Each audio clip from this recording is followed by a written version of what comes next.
Ladies and gentlemen, brothers and sisters who are loved by God, thank you for this opportunity to share about our church, Gereja Masehi Injili di Timor, and our emergency response to Cyclone SEROJA that devastated the Indonesian province of Nusa Tenggara Timur in early April 2021. At 8 o'clock in the morning on the 3rd of April, extreme weather for the province of NTT was predicted by the Indonesian Agency for Meteorology, Climatology, and Geophysics in Jakarta. Soon after that, Kupang and the districts on the island of Timor began to experience the impact, as well as on the islands of Flores, Lembata, Sumba, Rote, Endau, Sabu, Raijua, and Alor. In Kupang, the situation was very terrifying from about 1 p.m. on that day, the 3rd of April, and lasted until morning on the 5th of April. Rain fell for several days and was accompanied by strong winds, causing floods, landslides, high waves, and the toppling of many trees. Thousands of people, from babies to the elderly, were forced to evacuate. Many people died, others were missing, others experienced minor to severe injuries. The loss of physical possessions was also significant, including homes, places of worship, offices, and other buildings. According to the provincial government, in the province of NTT, 182 people died, 47 people are missing, 184 people were injured, over 53,000 people were displaced. There were evacuation centers in 63 locations. Over 13,000 homes had severe damage. Over 11,000 homes had moderate damage. And almost 30,000 homes had light damage. And there was damage reported to almost 3,500 other building facilities. Specifically in terms of GMIT's congregations, 27 people died. 3 people are missing, 45 people were injured, almost 5,000 people were displaced. Over 12,500 homes were damaged, 225 churches damaged, 94 pastors' houses damaged, 29 GMIT schools damaged. Rice fields were damaged, gardens were damaged, boats and fishing equipment was lost or damaged, livestock was lost, and there were 381 reports of damage to other livelihood. Our emergency response started immediately. On the 7th of April, the Synod leadership formed a Synod-level SEROJA disaster response team. We encouraged presbyteries and congregations to form their own SEROJA disaster response teams. Eventually, there were more than 40 GMIT posts throughout the province. Fundraising began immediately. In order to send aid to the most needy places, a database was established. Theology students were recruited to assist with inputting the data collected from presbyteries and congregations. Our congregations are still unfamiliar with the process of data collection, and we need to work on that more. As aid came in, it was immediately distributed by volunteer teams. The youth of GMIT went out to the islands and remote locations difficult to access. The Synod leaders made pastoral visits to areas most impacted by the cyclone. Teams went out to the emergency evacuation shelters and provided pastoral care and psychological first aid. They played with the children, and a team of professional psychologists from a partner organization offered initial trauma healing. We were strengthened by working together with ecumenical partners, both domestic and foreign partners. Thank you so much to PGI, the Indonesian Fellowship of Churches. Reverend Gomer Gultum, the head of PGI, visited the devastated areas of Sumba, Rote, Sabu, and Timor. We are also very thankful for the assistance from many church denominations who are members of PGI. We truly felt their support and did not feel like we were alone in facing the effects of Cyclone SEROJA.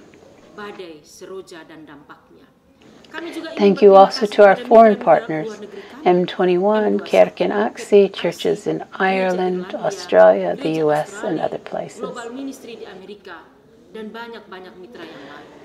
A kind of synergy developed with the government, with non-government organizations, and even other religions. Some of the feedback we heard was that GMIT could be trusted because we served not just our own members, but we also served other people, including people from other religions.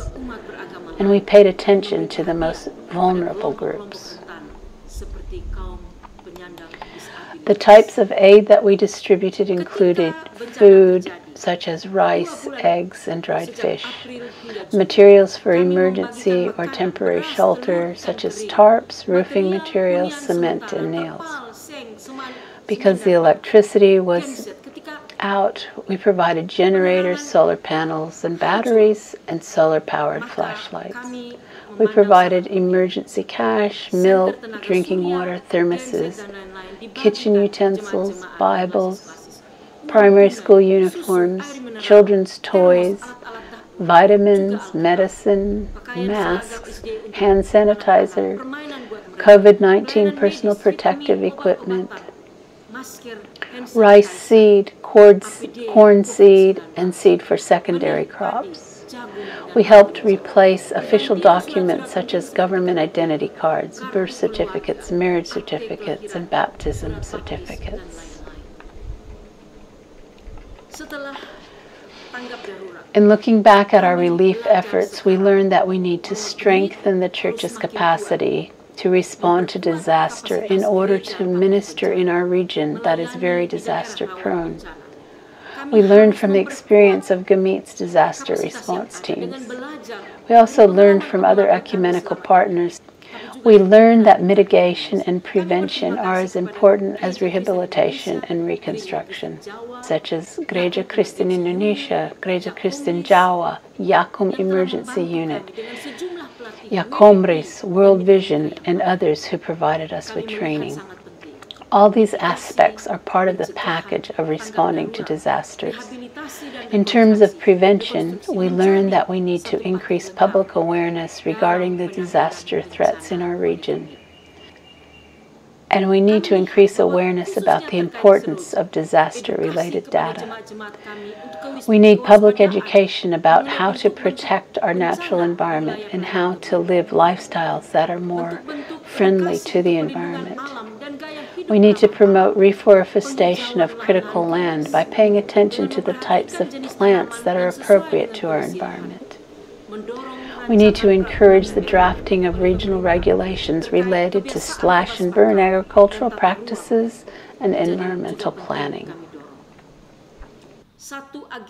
Now, in the reconstruction phase, we are seeking to promote the construction of buildings that will better withstand disasters like cyclones.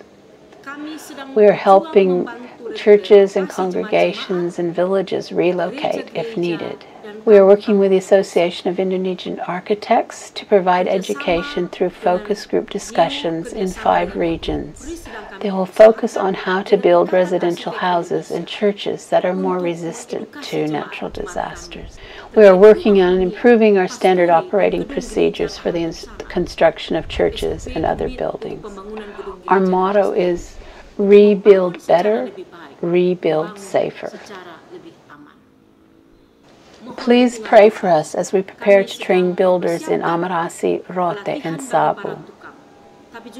And pray as we build 3 disaster-resistant models of houses for pastors on the islands of Sabu, Rote, and Timor.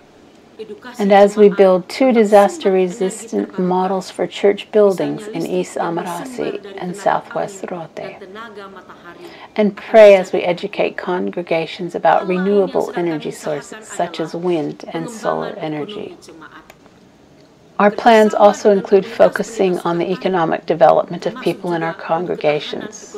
We plan to work with farmers groups and particularly women's groups.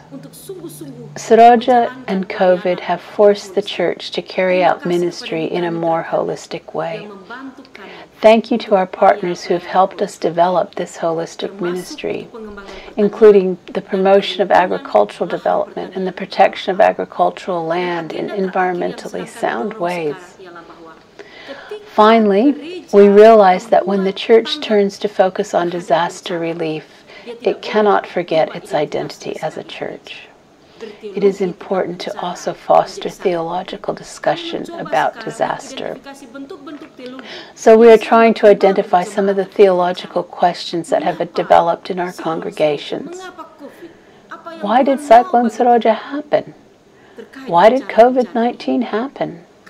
What is God's will for us in relation to these disasters? We are hoping to eventually publish our reflections on the theology of disaster and create liturgies that focus on living in greater harmony with nature. That's what we're able to share up to this point. Thank you, and may God bless you.